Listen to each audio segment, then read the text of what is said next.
সাবাস বাংলাদেশ, সাবাস বাংলাদেশ, সাবাস বাংলাদেশ।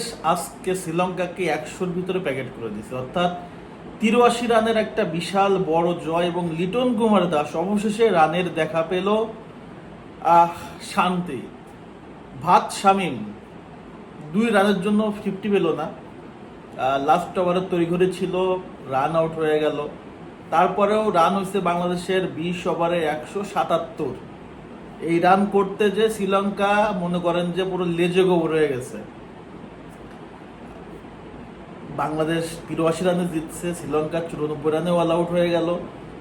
সিরিজ এখন 1-1 সমতা। ওয়ানডেতে যেমনটা হয়েছিল আমরা দেখছি যে ওয়ানডেতেও বাংলাদেশ সমতায় ফিরছিল, বাট শেষটা কুলাইতে পারে নাই।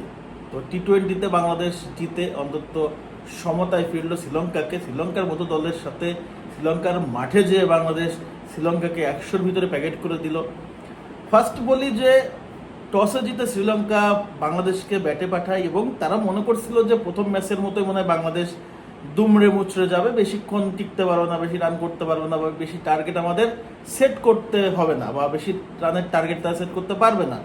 বিকজ শ্রীলঙ্কার বোলিং লাইন যথেষ্ট ভালো এবং শুরু থেকেই আমাদের 10 রানে 2টা উইকেট চলে যায়। টপ অর্ডারের 2 জন, শ্রীলঙ্কার প্ল্যানটা মোটামুটি কাজে লেগে গেছিল। এরপর থেকে লিটন কুমার দাস, তহিদ হৃদয় একটা ভালো পার্টনারশিপ করে, তারপরে আবারও 70-74 রানে আমাদের 2টা উইকেট পড়ে যায়।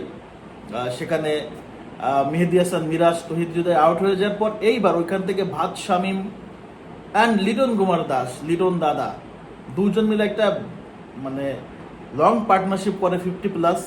এরপরে লিটন যখন আউট হয়ে যায় এক পাশে থাকে শামীম পাটোয়ারি, এবং শামীম রান আসলে 50-র কাছাকাছি যেই আসলে 50-তে দেখা পেল না।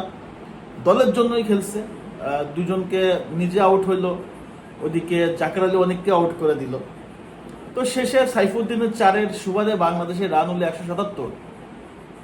এটা কিন্তু টি-20তে যথেষ্ট ভালো একটা স্কোর। তবে শ্রীলঙ্কা এই যেটা রানের প্রেশার, শুরু থেকে এই রানের প্রেশারে পড়ে গেছে, এই রানটা তারা টপকাইতে পারে নাই। মানে 20 মেবি 28 রানে তাদের 4 উইকেট নাই।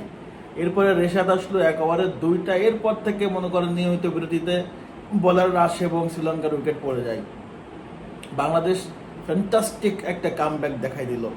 আমরা আসলে টি-20তে ভালো দল, কিন্তু আমাদের এই যে কনসিস্টেন্সিটা নাই, আমাদের দৃঢ় মনোবলটা নাই।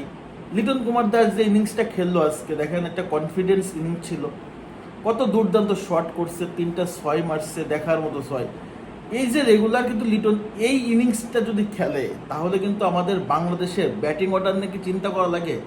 লিটন কুমার দাস আসলে একজন দুর্দান্ত ব্যাটসম্যান, তার ব্যাটে একটা শিল্প আছে, কিন্তু জিনিসটা হয় কি, লিটন কুমার দাস এই জিনিসটা তার, সে যে এতটা সেরা নিজেই মনে আসলে জানে না, তার ভিতরে এত কোয়ালিটি আছে, সে কোয়ালিটিটা আসলে সে মূল্যায়ন করতে জানে না, যার কারণে প্রবলেম। তবে আবারও মেহেদী হাসান মিরাজ ফেল, এবং টি-20তে মেহেদী হাসান মিরাজ আসলেই ফেল।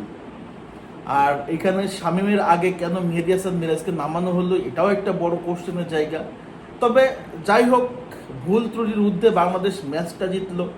83 রানের বিশাল বড় ব্যবধানে শ্রীলঙ্কাকে একদম পুরো কি বলে এটাকে, তাসের ঘরের মতো উড়াই দিয়ে বাংলাদেশ 83 রানে জিতলো এবং সিরিজে 1-1 সমতা।